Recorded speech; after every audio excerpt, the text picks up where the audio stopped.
എന്താണ് Instagram algorithm? നിങ്ങൾ post ചെയ്യുന്ന വീഡിയോസ്, റീൽസും എന്തുകൊണ്ട് വൈറലാകുന്നില്ല? അറിഞ്ഞിരിക്കേണ്ട 3 പ്രധാനപ്പെട്ട കാര്യങ്ങൾ വീഡിയോ മുഴുവനായി കാണുക. Myself Ananthu, I am a freelance social media strategist. I work for brands and social media content creators. പോയിന്റിലേക്ക് വരാം. Point number 1, watch time. Watch time is the king.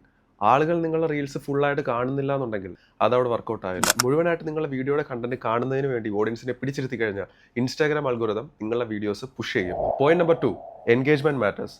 എല്ലാ വീഡിയോ ക്രിയേറ്റേഴ്സും അവരുടെ വീഡിയോസിന്റെ ബാക്കിൽ നിങ്ങൾ ലൈക്ക് ചെയ്യുക, കമന്റ് ചെയ്യുക, ഷെയർ ചെയ്യുക, പോസ്റ്റ് പിൻ ചെയ്യുക എന്നൊക്കെ പറയുന്നത് വെറുതെ അല്ല. നിങ്ങൾ ഒരു വീഡിയോ ലൈക്ക് ചെയ്യുക, കമന്റ് ചെയ്യുകയും ഷെയർ ചെയ്യുകയും ചെയ്യുന്നത് ഇൻസ്റ്റാഗ്രാമിന് കിട്ടുന്ന ഒരു ഓവർവ്യൂ എന്താണെന്ന് വെച്ചാൽ ഒരു വാല്യുബിൾ കണ്ടന്റ് ആണെന്ന് മനസ്സിലാക്കിയാൽ ഇൻസ്റ്റാഗ്രാം അത് കൂടുതൽ ആൾക്കാരിലേക്ക് എത്തിക്കാൻ ശ്രമിക്കും. അതിനാൽ ആ ഒരു പർട്ടിക്കുലർ കണ്ടന്റിന് ഇന്ററാക്ഷൻ ഉണ്ടാവും. മൂന്നാമത്തെ പോയിന്റ് ആണ് കൺസിസ്റ്റൻസി.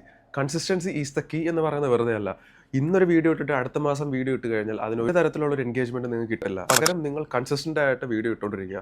അങ്ങനെ ഇട്ടുകൊണ്ടിരിക്കുമ്പോൾ നിങ്ങളുടെ വീഡിയോ കോൺസ്റ്റന്റ് ആയിട്ട് മറ്റുള്ളവരുടെ ഫീഡിലേക്ക് എത്താനുള്ള സാധ്യത വളരെ കൂടുതലാണ്. അപ്പോൾ ഈ 3 പോയിന്റിലൊന്ന് ഫോക്കസ് ചെയ്ത് കഴിഞ്ഞാൽ നിങ്ങളുടെ ഇടുന്ന ഓരോ വീഡിയോസിനും എൻഗേജ്മെന്റ് റേറ്റ് വളരെ കൂടുതലായിരിക്കും. ഈ വീഡിയോ യൂസ്ഫുൾ ആണെന്ന് തോന്നിക്കഴിഞ്ഞാൽ നിങ്ങളുടെ കോണ്ടന്റ് ക്രിയേറ്റർ ആയിട്ടുള്ള ഫ്രണ്ടിന് സെൻഡ് ചെയ്ത് കൊടുക്കുക. ഇഷ്ടപ്പെട്ട ലൈക്ക് ചെയ്യുക, അക്കൗണ്ട് ഫോളോ ചെയ്യുക. അപ്പോൾ ബൈ.